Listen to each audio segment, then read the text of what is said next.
All right. Well, welcome everybody. My name is Denise. You are at the Grad Schools in the UK Celtic Nations webinar.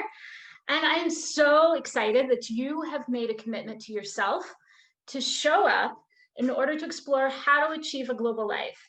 So I'm super proud of you.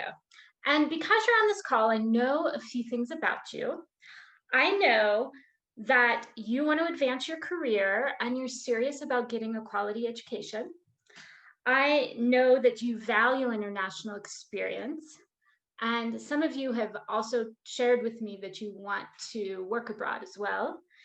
And the third thing is, I know some of you have a soft spot for Game of Thrones and Harry Potter.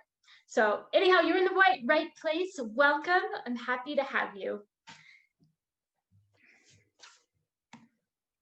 And I want to start off with a special thanks. We're going to be talking about Celtic nations today. If you don't know what that is, don't freak out. We're going to talk about that a bit more. Representing Northern Ireland is Queen's University Belfast. Representing Wales is Study in Wales. And representing Scotland is University of Glasgow. So I want to take a couple moments to really get a sense of who is in the audience and who is out there, and to connect. So if you are familiar with Zoom, go to the bottom. There's a chat feature at the bottom. Click on the chat feature, and I want you to answer the question, where have you studied abroad or been abroad? And particularly highlight those areas of the UK that you have also been to. And if you have any special shout outs where you're like, oh my God, I love XYZ. And then if you have any other things like, I don't know, if you haven't studied abroad for some reason, don't freak out. Just say, I haven't studied abroad, but I want to go XYZ. So use the chat feature now. Let's start populating that. Awesome. So you can start to see a few things that people are putting in there. Wow, we've got Russia, Bulgaria, Croatia, Cambodia, Berlin, studied in Paris. Oh my God, I look forward to going. I've never done it. I've been to Liverpool, Nottingham. I've never studied abroad, but I really want to. Awesome. Well, you guys are all in the right place. I'm so happy that you're here and that you're sharing. And we have Costa Rica. I love Charles, Celtic nations, is it Cornwall?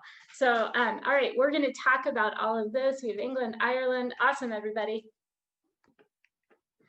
All right, so here are the goals for today. Today, we're going to really look at the value of a master's degree abroad and a PhD abroad. We're going to do a deep dive into some UK universities. And we're going to talk about financial aid, how that works, FAFSA, 529, GI Bill, and scholarships, as well as private loans.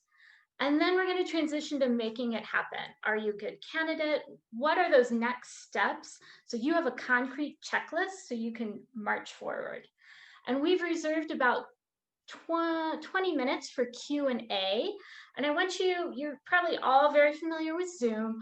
The bottom bar, you will see the Q&A feature. That is where you're going to pop all of your questions. And anywhere along the point, just pop a question in there. The chat feature is a little bit different. I want you to use the chat feature to really inspire others and uplift and to create community, because all of this is exciting and it can feel a little scary at times too. So I want you to be brave and to inspire each other in order to really start to live this global life.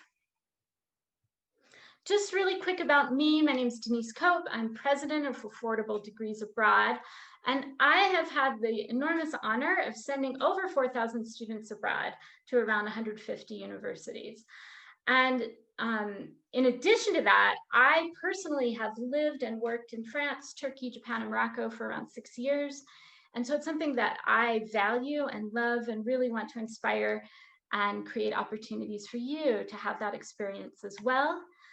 And like many of you out there, I am concerned about the high price tag of universities in the United States. I've seen it firsthand. I've experienced it. And I'm lucky enough to know another way. And my whole mission is really just to support you and help you to figure out how to do this abroad and how to sort through all the choices. And I'm so excited to be able to introduce the team who is showing up today. These are really amazing, awesome individuals. And now you are going to have all of these contacts and all of an ability to really start to parse out how UK can work for you. So there's Anya, Maggie, and Joey. And I'm going to turn it over to you so you can give a quick introduction of who you are. Thank you, Denise, and hello, everybody. I'm Anya, and I work at Queen's University, Belfast. I've been working in international education for about 10 years now.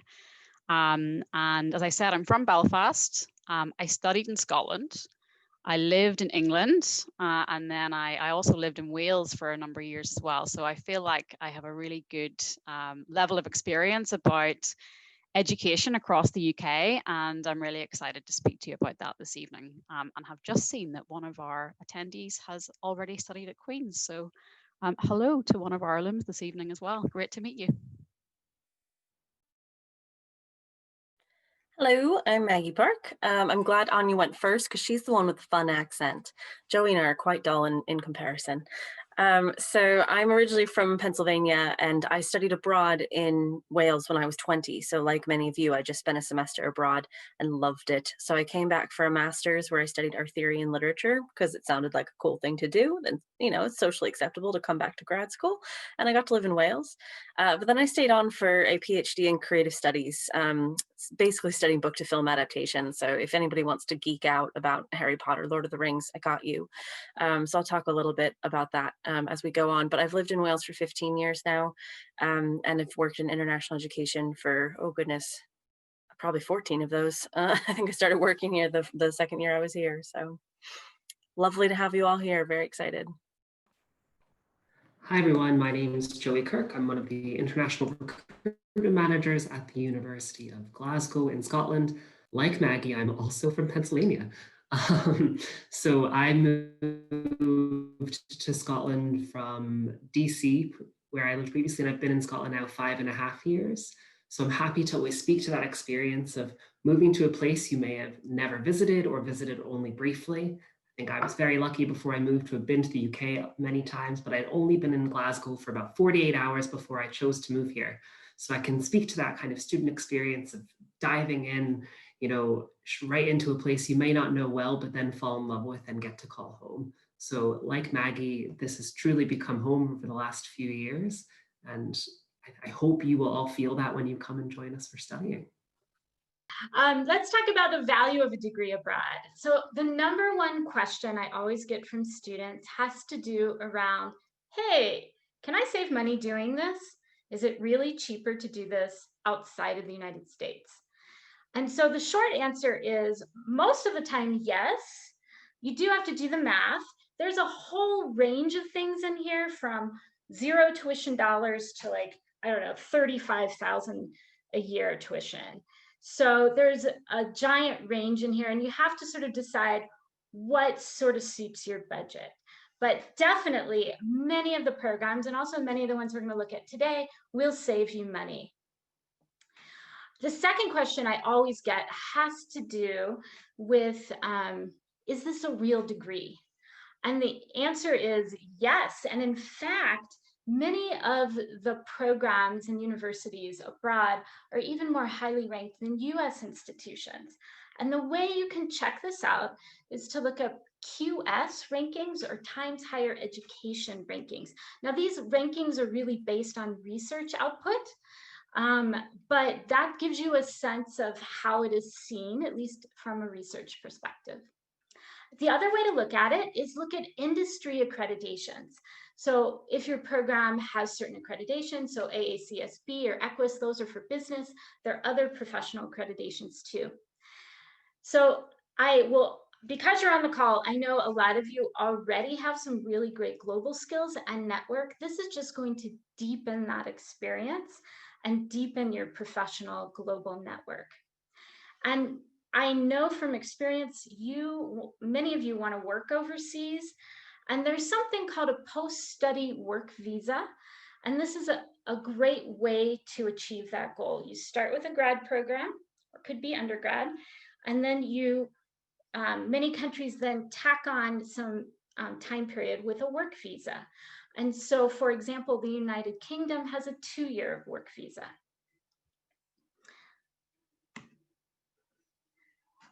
All right, now is the time to delve into finances. So how does this all work?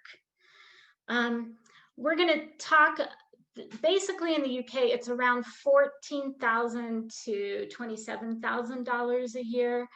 That's pre-scholarship.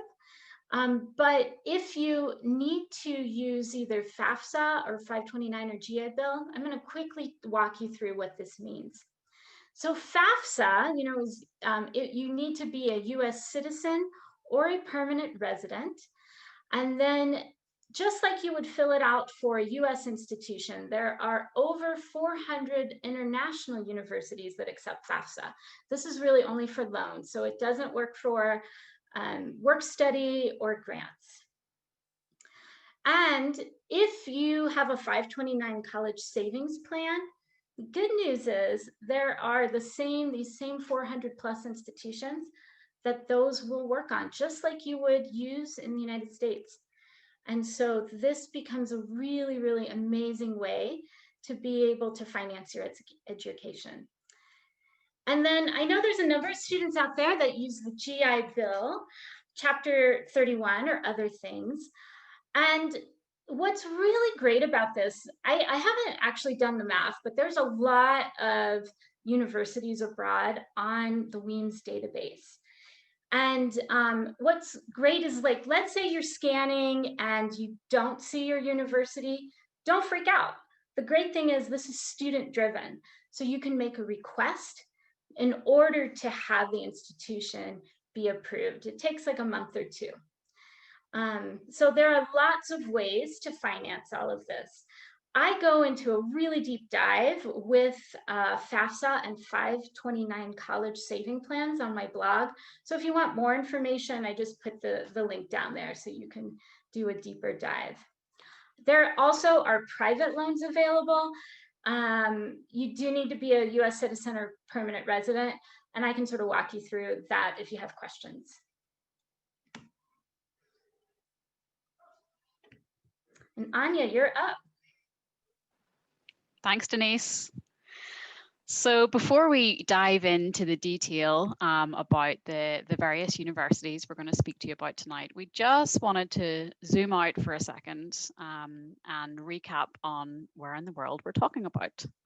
So for the purposes of this evening, we're going to talk about the Celtic nations. So within the British Isles, that means Scotland, Wales and Northern Ireland. And someone actually put a question in the chat very cleverly earlier on, I think it was Charles, asking whether or not Cornwall was part of the Celtic nations. And I'm very impressed by that, Charles, because yes, Cornwall definitely does have a really strong Celtic tradition and would have been part of the British Isles where there was a large number of Celtic tribes. But for this evening, we're going to focus on the three distinct and official nations that exist at the moment. So that is Northern Ireland. You can see us there on the island of Ireland, Scotland and Wales. Denise, you can go on to the next slide there. All right, so now that you know where we are, the important thing is, why are we talking about this? Why are Celtic nations something that you should think about or that you might find useful? And really this all boils down to culture and tradition. And there's something quite distinct about that across the Celtic nations. And I think this is really important because when you're considering studying abroad or international education, you really want to get to know the place that you're going to invest your time and your resources into for your education. And I think that the UK is quite often spoken about as a homogenous place on a global scale. So you could be forgiven for thinking that a UK education is all about sipping cups of tea out of China teacups and catching the red bus down the road. And for sure, if that's what you want to do, that's there for you. But there is so much more on offer. And I think that you can really see this vibrancy coming through in some of the photographs that are on this slide. And in the Celtic nations, as I said, that's really about distinct languages, distinct culture, that dates back to a really rich oral tradition across these three regions. And a really strong focus on creativity and the arts. And that's something that all of our students will get a flavour of whenever they come to study in Scotland, Wales or Northern Ireland. So you get that Celtic culture, as you can see there. There's ceilidh dancing in Scotland. We have a really strong passion for storytelling in Northern Ireland. Wales has been known as the land of song. So you get that real buzz and sense of, creative energy. That comes with a really strong welcome. I think all of us would claim we are the most welcoming nations in the world that you could want to study abroad in, and that's something we're really, really proud of. So that sense of hospitality is very much ingrained in the culture as well, as I'm sure some of you who've visited before have experienced. So there's lots to enjoy, loads of unique experiences, whether you want to learn to ceilidh dance, to play some traditional music, to learn the Welsh language. It's something that you should definitely scope out further when you're thinking about your university choices. Lovely, and I'll take this one. So I would just echo what Anya said. The warm welcome is legit. It's a place I felt at home within 48 hours of arriving, and now 15 years on, whoops, I've made it my home. So I'm going to talk a little bit just about the course structure and what some of these degrees titles might mean when you're looking around at the different universities and looking for your course. First of all, course, major, it's the same thing. So when we say your course of study, that means what you're going to study, the actual title of your degree. So main reason I ended up over in the UK was the shorter degree, definitely the location, but the shorter degree and the much more affordable cost. So we'll talk about those things. Pretty much all of our masters are 1-year programs. There are very, very few that will be 2 years, but that includes either a placement or work experience or an extra accreditation. So most of the programs you will see will be 12-month programs. They tend to be September to September. There are some that will start in January, so they could be January to January.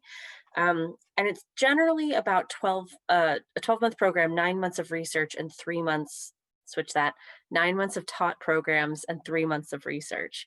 So you'll sometimes see research versus taught degrees.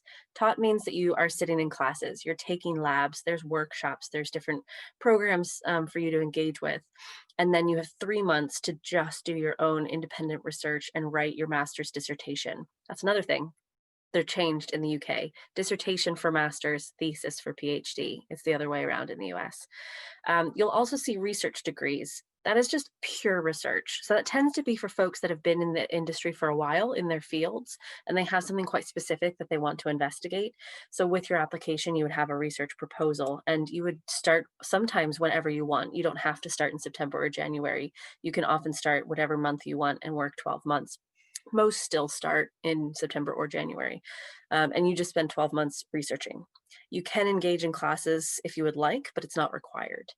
PhDs are like that. They are 3 years straight research, which really appealed to me. I was not actually interested in the fact I was getting a PhD. I just wanted to study this thing I loved really intensely and not have to worry about teaching hours or required courses or required languages. I was studying Harry Potter. I didn't need to pull in these other things. I can make it sound more academic. I was studying book to film adaptation and creative industries, but so that's kind of the main focus of the degrees and how they're structured. The thing I would also highlight is the ability to work in industry while you're studying. So there's a real focus in the UK degree about hands-on practical experience. In the US, you often find that that is not allowed until you graduate. They really want you to just focus on the study. That's fine. I'm not saying one is better than the other, but that was a real appeal for me. I was working on film sets with game designers, interviewing authors, really focusing in on industry. So I could see how the actual work applied to the field as I was doing my own research. That also meant that I had a huge network, that I graduated with IMDb credits and job offers from different industries. Only one could sponsor a visa, so here I be. But that was the path of doing that industry experience while I was a student. All right, so let's talk about the fun stuff. the tuition and scholarship. So yes, you want to come study here. How do you really go about it? And Denise spoke to some of these earlier. So I'm just going to try to elaborate on a few of them. But tuition fees do vary program to program, institution to institution. So what year, in terms of the tuition fees you experience, you'll find them on each of our individual institution websites within each of the devolved nations. So they range between roughly $14,000 to $27,000. You will see them listed on the website in pounds. Don't let that scare you. Go do a quick calculation. You'll find out what it is in dollars. You'll find that the exchange rate varies a bit day to day, but it has been pretty standard recent in the past few years that £1 is roughly $1.30, roughly. So you find those in terms of tuition fees, and that is just tuition fees, not the living cost side of things, which I can speak to as well. In terms of also tuition, you'll know that all campuses offer some sort of scholarship. When these scholarships, or students are reviewed for these scholarships, these are usually tuition fee discounts. So it's not going to be a check coming into your pocket per se, but your tuitions will be discounted a certain amount, and that'll depend on the individual institution. Each institution reviews for these differently. Some will require additional applications for them. Some will review you for scholarship when you apply. It really depends on the individual university. And they'll also be based off need, merit, or even some special interest scholarships. So depending on possibly what you're studying, if that department or program of study has different scholarship opportunities, always worth investigating as much as you can. We say that you really need to seek it out sometimes, but it does very much exist. Denise spoke to the FAFSA and the GI Bill and 529 earlier, but there's many different plans that will allow you to take US dollars over to the UK to study. So it's making sure you explore your options accordingly. And don't wait till the last minute. It's something you do want to plan ahead. You'll need to submit your FAFSA, fill in your application and all of that in good time to be able to get the funds transferred, to be able to then pay your fees and achieve your living costs. You'll find that many of our scholarships do not have US restrictions. So some of these US-based ones will allow you to travel overseas, and you can see a few examples there. So once again, the amount will vary, and I know certain additional foundations will let you travel with their scholarship funds as well. And lastly, we have some full fee scholarships in the UK that also come with stipends in terms of living stipends. So those being the Fulbright, Marshall, and Northern Ireland also takes part in the Mitchell scholarships for the Mitchell Scholars. So you'll find there's different ones. I would say investigate those scholarship opportunities early. They typically have earlier deadlines. So you're typically looking to apply by November-ish time for most of these, to then hear back within a few months. I'll mention quickly living costs in the UK. There's one fee that we suggest as a whole, which is just over £1,000 per month. So roughly $1,300 a month for living costs, which would be your housing, your food, your entertainment, your cell phone, all of that. But you'll find the UK is actually a pretty affordable place. I think the pound scares people away, but a lot of things here are less expensive. The biggest surprises for me, and we'll come on to the health insurance thing later, but the biggest surprises for me were around like my cell phone cost a fraction of what I paid in the US. I pay the equivalent of like $15 a month for unlimited data, which still doesn't make sense to me. And yeah, and groceries, as Maggie just said, particularly fruit and vegetables here are comically inexpensive. So just something to note. I'll let you go to the next slide. I just chime in real quick on that one. I just wanted to give a real world experience of the tuition and cost element. That when I was looking at PhD programs, I looked everywhere. For masters, I only wanted to come to Wales because I just wanted to come back. I looked everywhere for PhD programs. The only other programs I considered at the same level and intensity and everything ranking were $48,000 a year and $52,000 a year, both in the US. The school I ended up at was $11,000 US per year. So this was a few years ago. That uni program is now $14,000. After scholarships, I was paying $7,000. And for that, it was a FAFSA institution. So I ended up taking out loans. So I did go into debt, but when I graduated from my PhD, I was about $35,000 in debt. That's okay. I got to live in Narnia and have a tiny bit of debt. So it was very manageable. So all of that was less than 1 year that I would have spent in the US institution. There's also loads of loopholes and things like that that the universities can help you with. I became an RA, so I didn't pay rent for a few years. You're allowed to work part-time, so I got a part-time job. You can work 20 hours a week during term time and full-time during holidays.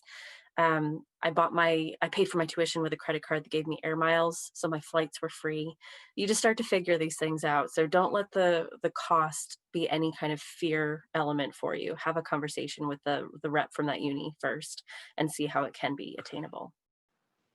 All right, so we're going to speak a little bit about the application procedure next. The good news is this is very, very straightforward by comparison to the process for a lot of US colleges. It's almost comically straightforward. So most institutions operate a direct application process. So that means that they will have an application portal on their website. So you just go and set up an account there, and it will ask you some really simple questions capturing your details, and for you to upload the documents that the admissions team will need to look at to assess your application. The really good news is that there is no GRE requirement. Woohoo! And most places do not ask for a GMAT either. So that kind of, pre-admission examination that a lot of students would be looking at for US admission just isn't a requirement for us in the UK. It never has been. It's not part of the traditional application process. So you're not likely to encounter that at any of the institutions that you'll be looking at across the UK. We also don't operate hard deadlines. So every university will have a slightly different approach to this, but by and large, you can apply right up towards the end of the academic cycle. So if you wanted to start your studies in September 2021, most places will still be accepting applications in June and July of the same year. That will have slight variations for some programs if there's, a cap on the number of students that they can accept, or there's maybe an external body they're working with to deliver it. But you can check all that out on the university's course pages. You'll find when you're looking there too, there's really clear criteria that are articulated for the entrance requirements. So it's a really transparent system in terms of what the admissions teams are looking for. You're not going to find any surprises. There's no secret code in play in terms of what people are looking for. There's no interest in legacy links to the institutions or any of those things. So whatever it says on the course page in terms of entrance requirements, that is literally what they're looking for. And it's normally, pretty straightforward to meet those requirements. One thing that's worth mentioning is that we operate a conditional offer system in the UK. So that means that you can apply to your chosen university before you have all of your criteria in place. So for example, if you're finishing your bachelor's degree, you can apply to grad school and receive a conditional offer. And all of that means is that your place is being held. And whenever you get your final degree results, you just submit them to the university admissions team, and they'll change your offer to unconditional, which means that your place is secured, you've met all the conditions, and you can move forward with getting your student visa. So some common things that you'll likely be asked for, obviously to submit your GPA, your transcripts, final degree certificate, a statement about why you want to study at the institution or the particular program that you've chosen, a reference, usually an academic referee. And for some programs, like Maggie mentioned earlier on, you might be asked to submit a proposal as well, but that tends to be for the programs that have a heavy research component. So all very straightforward, and if there are any questions about that, do pop them in the chat, but hopefully you'll find most of what you need on each of the course finder pages. And here we are, we needed to talk about it. It needed to happen. So I'm going to give some very quick updates on kind of what's happening COVID-wise within the UK.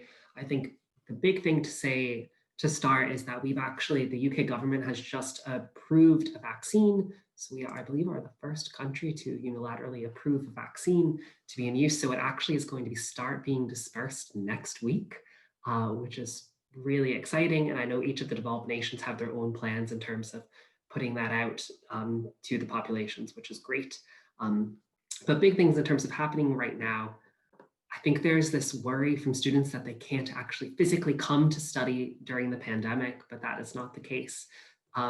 Studying is considered essential travel, so you still are welcome to come over and study if you're coming from the US. In most countries, when you get to the UK, you will have to isolate for those first 2 weeks, but the universities are here to support you through that process. So make sure to check with your individual institution to see what support's available. We're there to help you with groceries to start. Make sure you have bedding for those first few nights so you don't come in and just feel like you're stranded. But know that you can still come. The UK is very much still open in that sense. The other thing to know is that each nation has taken their own approach. It is a devolved matter, the pandemic. So you'll find that Northern Ireland operates differently to Wales, which operates differently to Scotland and England. We all have different approaches that go drill down to our devolved governments. So it's worth either following us on Twitter and all of that, where you'll see what those live updates are in terms of what's going on within the individual nations. In terms of this year, you'll find a lot of our universities are in session, both kind of a blended approach, some in person, some online, depending on where we've been with surges, peaks and troughs throughout the pandemic. There's been pushes to more online and then pushes to more in person. No university has been fully in person this year. There's always been some online component. However, we're still in the process of kind of playing it by ear is the easiest way to say it. Come next September, when I think a lot of you will likely be arriving, we may be miles ahead in terms of vaccine distribution. So there's a chance we might be heavily back on campus. There may still be online elements. We're still figuring it out. A lot of it is us following the government guidance. So following our devolved nation guidance to see what we can legally do within our university campuses. And lastly, to talk about, when you are coming here, you do have access to the NHS. I know it's coming from America, it sounds like this crazy unheard of thing, but you can just use the National Health Service and it functions. If you need to go to the doctor, you go to the doctor and there is no copay. That was my biggest shock. So you don't have to worry about that. You make an appointment, you go to the doctor. Actually, if Maggie and Anya, I'll let you nod, but I think at least in Scotland, all generic prescriptions are covered, so you don't even have to pay for them. You just go to the pharmacy with your prescription and they hand you your prescription right back without any form of payment, but that depends on the nation. And the other thing to say is just to give you an idea of some of the costs we were talking earlier, I went to the dentist this week. I had x-rays taken and my teeth cleaned and it cost me £17. And that's one of the most, the dentist is something you have to pay for. Most other things you don't. All have individual trace apps that are live within our devolved nations. However, they all do talk to each other. So when I was down in Wales back in September, my Scotland track and trace app functions there. So if I come in contact with someone who tests positive, I will be contacted and told to isolate. So know that we are doing things as a wider group to make sure we're staying safe.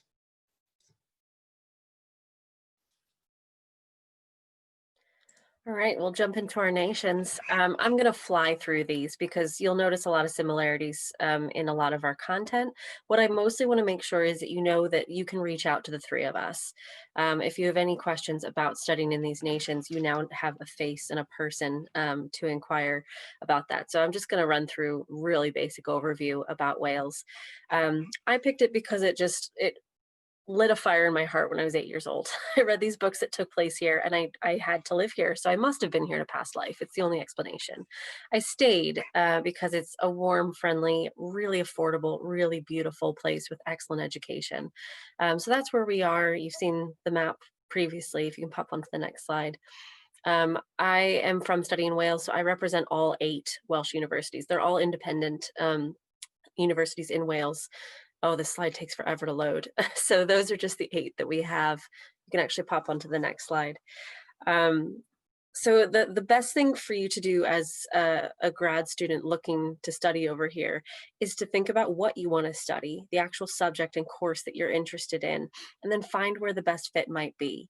The best way to do that is going to UCAS potentially, which is really focuses on undergrad, but it will show you the areas that these universities specialize in, or to go to the individual university pages. So you could go to studyinwales.ac.uk and that will list all the universities and you can check them out.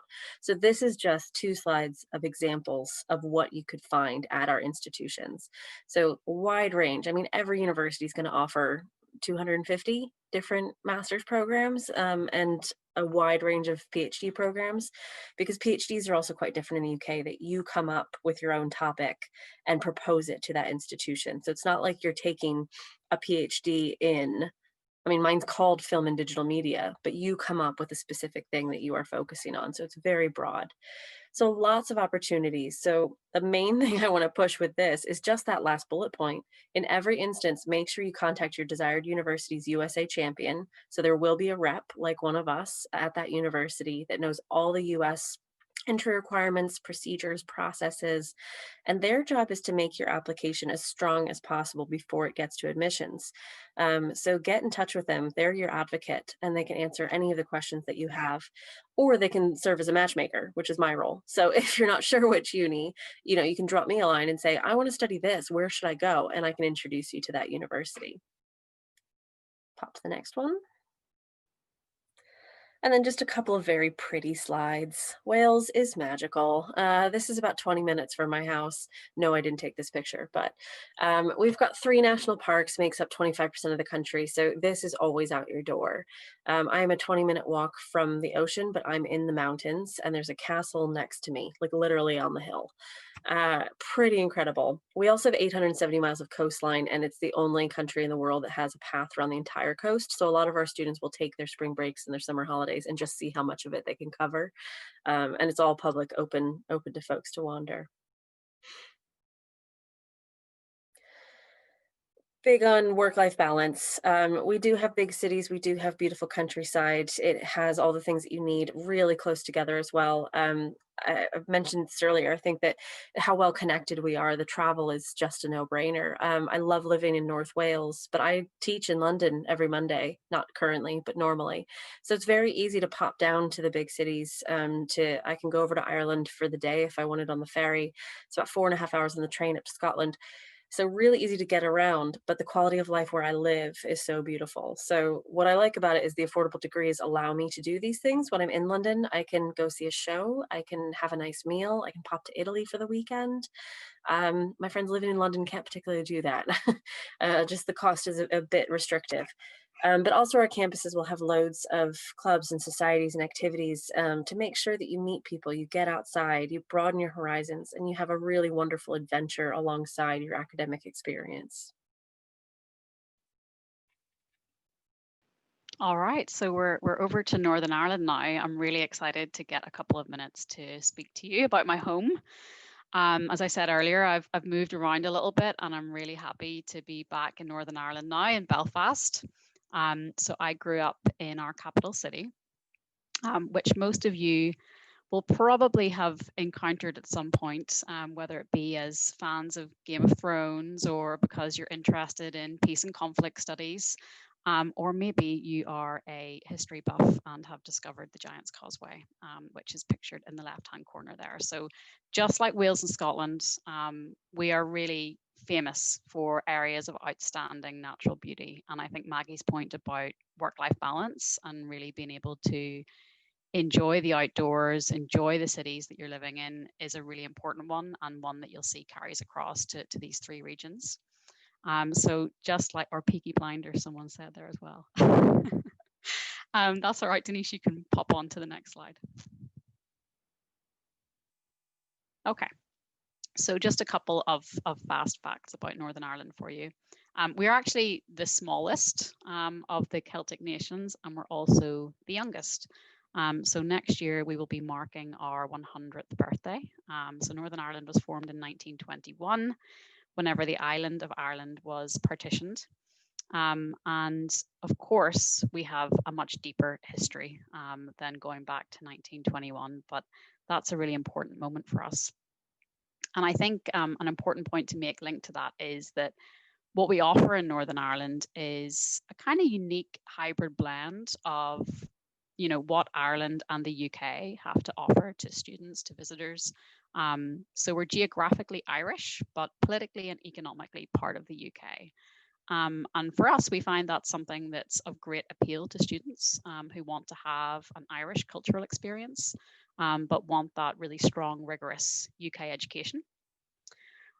Just like Maggie said, it's very easy to get around anywhere in the UK or across the island of Ireland. So we're 2 hours from Dublin by train and 1 hour from London by plane. And there's 2 airports in Belfast. We're very well connected across the UK and Europe. So yes, you can definitely hop on a plane to Italy or Paris or Berlin for about £30. So really, really cheap to travel.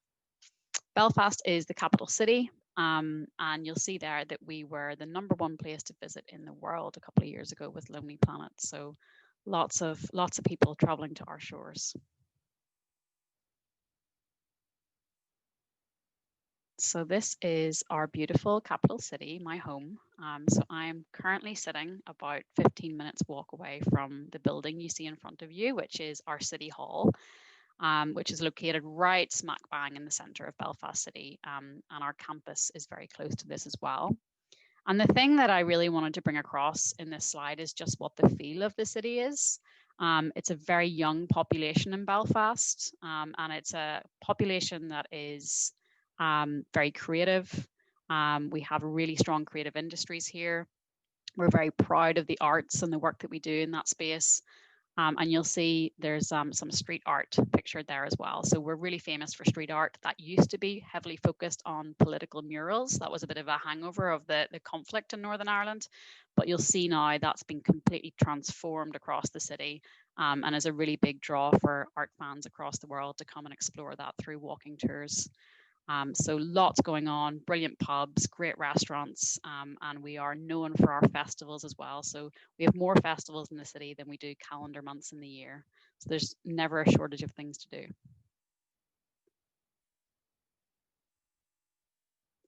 So a little bit about Queen's Uni, if you aren't familiar with Queen's. We are the 9th oldest university in the UK. So we were founded in 1845. So we are older than Northern Ireland, and we're currently ranked in the top 200 globally. We're part of something in the UK called the Russell Group, and Joey might also say a little bit about this later on.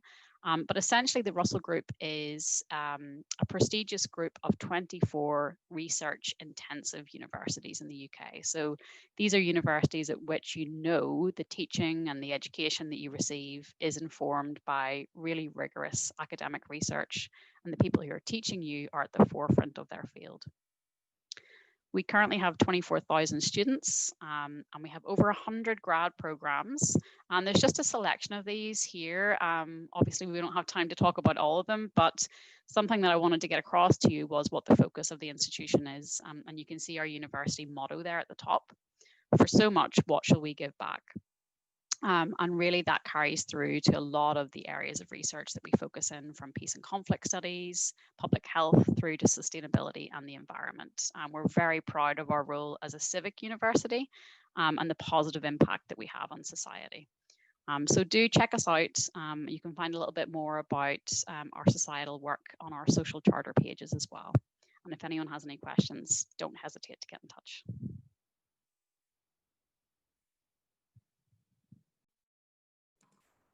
All right, so we'll go right into Scotland. You can see the University of Glasgow, where I work, just there. We'll go right through to the next slide. All right, so just a bit about Scotland and Glasgow itself. So Scotland, we were voted the world's most beautiful country last year, which we are very proud of. I think we all say something like this. We're all very proud of our individual nations, and I love that. Glasgow itself it's a very affordable city when it comes to that student life. So the 4th most affordable city in the UK. I like to mention the outdoor activities because I do not consider myself an outdoorsy person, but I love myself a hill walk. So this is a local hill. This is called Ben Ann. It's about 40 minutes from the university. That's Loch Katrine in the distance. It is 3 hours going straight up, basically a set of stairs with those beautiful views. But I think in Scotland, the national pastime is going hill walking. repeat, hill walking, not hiking. We're slightly more relaxed about it. So just know that that is literally at your doorstep. So just as these guys are talking about their coast and everything, Scotland has similar things to offer. Then additionally, you'll find the culture of the city, the gigs that are running. Glasgow itself, we have the second most gigs in the UK after London. So in terms of big concert venues coming through, so there's always loads of stuff on. And of course, you find great architecture, world famous engineering, castles, and all of that just literally at your doorsteps. You may stop taking pictures of it after a few years. I still haven't. We'll go right to the next slide. And yes, Ashley, Glasgow just signed a sister cities like 2 weeks ago with Pittsburgh. So a new sister city.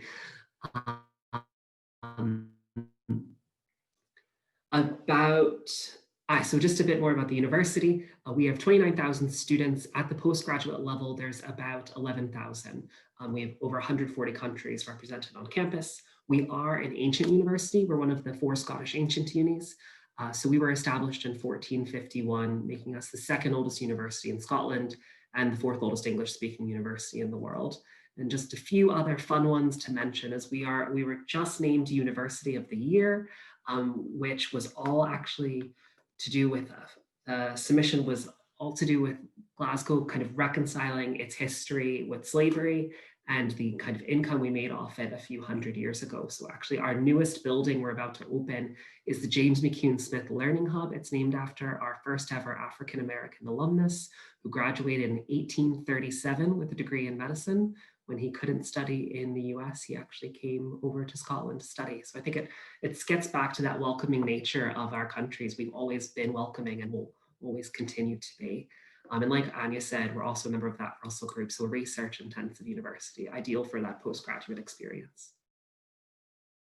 And then lastly, just to talk a little bit about some of these programs that you can experience at Glasgow.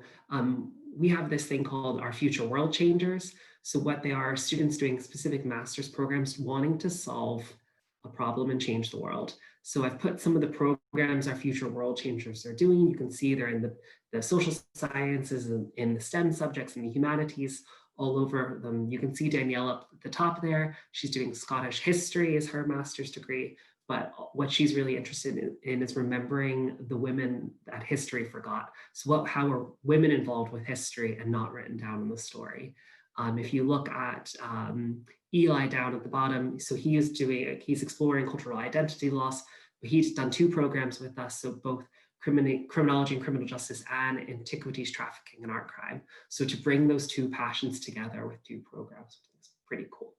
So with that, we're going to keep on going and I'll pass right back to Denise.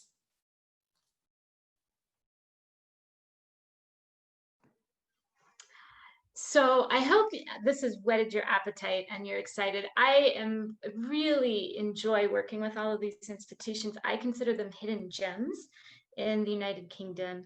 And so I want to really step into what are your next steps and to get really concrete. So if you have a phone, you might want to take a photo of this. Your first step is really to discover your top 5 programs, right? So you can do this by attending free webinars like the one you are attending right now. You can also do this by searching databases. Obviously, there is Find a Master's. There's also study.eu and studyportals.com as well. And then you can also examine rankings. And you do this by going to QS or Times Higher Ed. And all of this information is at your fingertips. And then finally, if all of this feels a little bit overwhelming, don't worry. You can ask a guide like myself. And now you've got these amazing university contacts that you can just reach out to. And so this is step 1, right? You have to identify your top programs. And then research those entry requirements. Do you meet them?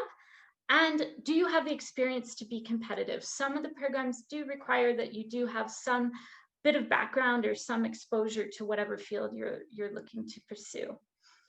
And then finally, understand the finances, right? So really delve deeply into all of that, including asking about university scholarships. All of the programs featured today take FAFSA and 529 plans. Most of them take GI Bill and private loans. But I think a lot of these institutions offer university scholarships. So make sure you inquire about that. Sort of what Maggie was talking about for her own graduate degree. And so I think then I want you to take a picture of this. This is just my contact information. You can always send an inquiry. I do offer a free 20-minute discovery call. And then I have something called a graduate guide abroad. And it really just sort of walks you through some affordable institutions and affordable countries abroad. And now also take a picture of this. This is really important. These are all of the awesome contacts that you've made today. So make sure you know how to get in touch with Anya, Maggie, and Joey. Okay, so on that note, we're gonna go to the Q&A. So if you've got a particular question, make sure you pop it into the Q&A at the bottom. And we're going to start to go through some questions. All right, so the first one's from Susan, and she says, I understand that high school in the UK prepares students for primary research, while we come to your universities from the USA without hands-on research and thesis writing. So I'm assuming your question is, how do we bridge that gap?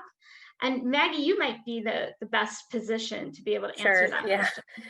Pretty much every program will start with research skills. So it is a required, necessary evil because it's quite a dull process, but very vital. I considered my first semester boot camp. It taught me all I needed to know about the British system, about the expectation, about the process. So it was all research methods and skills. So that will be built into pretty much every program. If for any reason it's not built into your program, it will be on offer on your campus and you can ask to take it. So if you're doing a research-led program, you can absolutely say, I would like to sit in on a research methods course, and they will make sure that they offer that for you. Yeah, and Susan also had a question, are older students attending grad school in the UK? And I don't know, does anybody want to jump in on that one? Yeah, you'll find that at all of our universities. We all have mature student societies. So you'll find that we do have older students at all of our universities. So don't let that put you off. You will find that, and I think my other colleagues will say this too, that not all of our students are coming fresh from undergraduate. Many are taking years and getting work experience, or coming as a second career, starting over and really finally diving into their passion. So don't let the time scare you. It's never a wrong time to start studying something. Yeah, I agree. And I think it's so valuable, right? This session is about how do you live your dream? How do you achieve that goal? And I know many of you have this desire not only to study something, but to live abroad. So I totally agree with Joey. And also there's a lot of support for wherever you are in your life. So if you want to bring family, partners, anything like that with you, our offices can help with that. I have a friend that's doing her master's in Celtic archaeology, brought her 3 little girls and her husband, and they're actually homeschooling the girls, but they're involved in activities around town, and the university helped them, find their community, find a house, all of that. Great, thank you. And Chloe has a question. Do tuition fees include university housing if it is available? Those are separate. I can come in on that one. Yeah, but if you want to go for it, Anya. Yeah, no problem. So it's very unusual for UK universities to combine tuition fees and living costs on their sites. Some websites will have a little, calculator that you can use to work out what the total cost of study would be.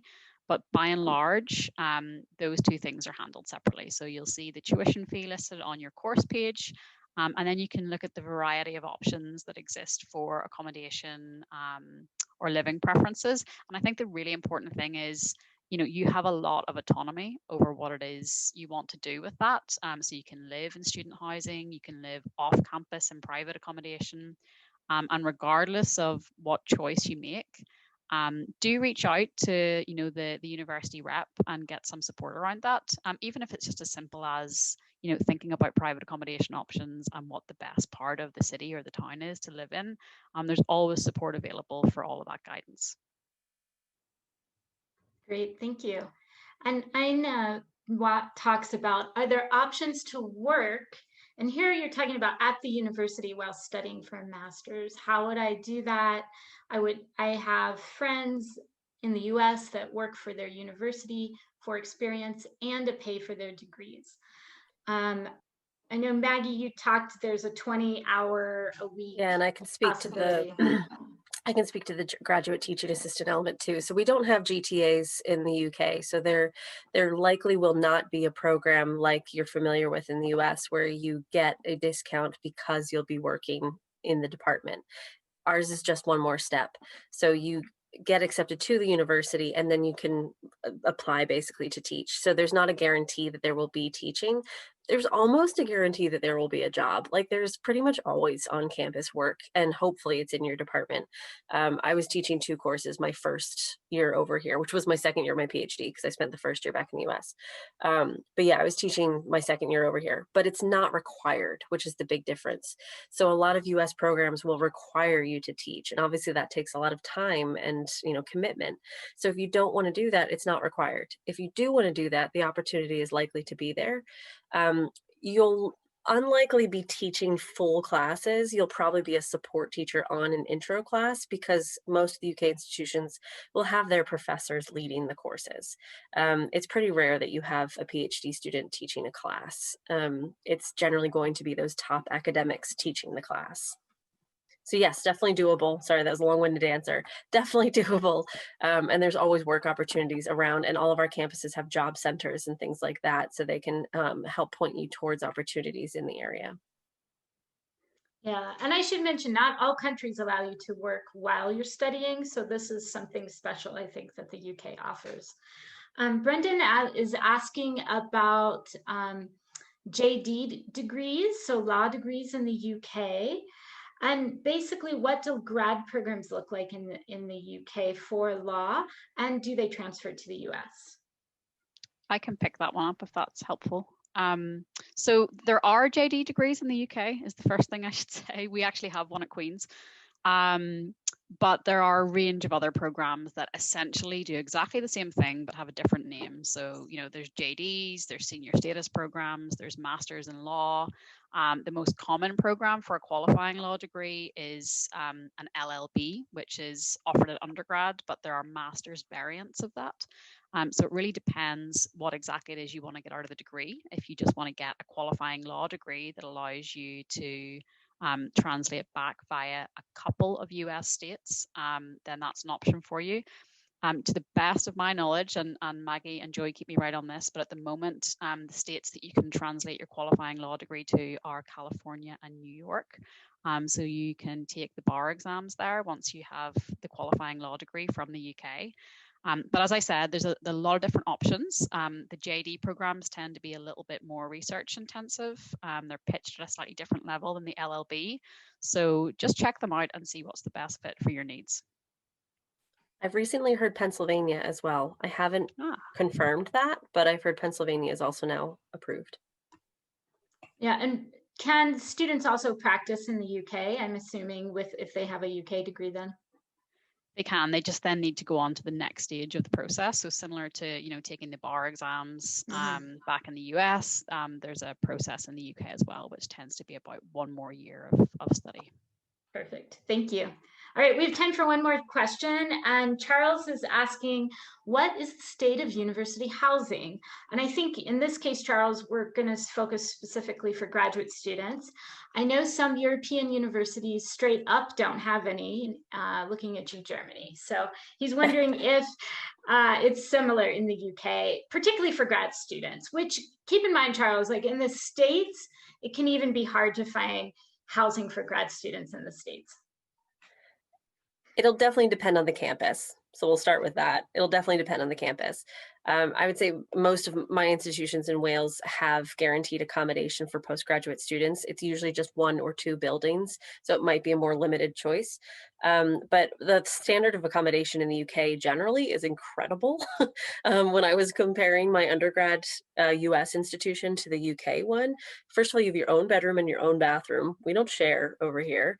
You tend to have shared facilities like a kitchen or a lounge living area, but there's also lots of like independent apartments or townhouses, like lots of different ways to live on campus.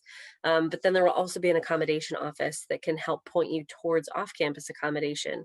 They'll review contracts for you. They'll flag up landlords that they've worked with before that you might want to consider staying with. So there's a lot of resources. But in terms of like on-campus accommodation, most campuses will offer guaranteed postgraduate international accommodation. And if they don't, there will be a wealth of resources to help you find what you need. Okay. If we have time, we can do one more question. There's one that popped up here. It has to do with admissions to graduate medical schools at the Celtic universities. Joey, do you want to take that? Yeah, I can do. So it's worth noting that all medical degrees in the UK are undergraduate degrees. And there is a very strict application timeline to them. So if you were looking to apply for 2021 entry, you're a bit late this year, unfortunately. The deadline to apply for medicine is the 15th of October, the year prior to your intended start date. So you have to submit everything by that time. You really follow the same application process that a normal undergraduate student would in terms of applying to medicine. However, they will just review your university degree within the process, just like they would be reviewing a student's local qualifications, be it IB, A levels, whatever they may be coming from, to medicine. And then from there, if they may choose to invite you for an interview and then take you on to the next steps in the process. But really, for that application, you need to have submitted by the 15th of October, and that includes sitting any particular exam that the university requires. And that will depend on which university, which medical entrance exam they require. There are 2 of them for the UK. Great. I would also add we have a lot of US students that will come just for a master's in some sort of a medical field while they're applying to med school back in the US.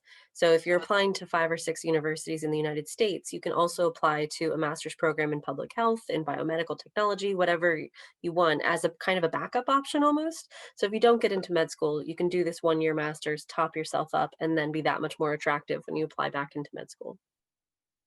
That's a really good idea. Great. Well, we're at time, and I know there's a couple other questions. Some are very specific, but I will be sure to pass on those to our speakers so they can either email you directly or we'll put together a giant list of the questions.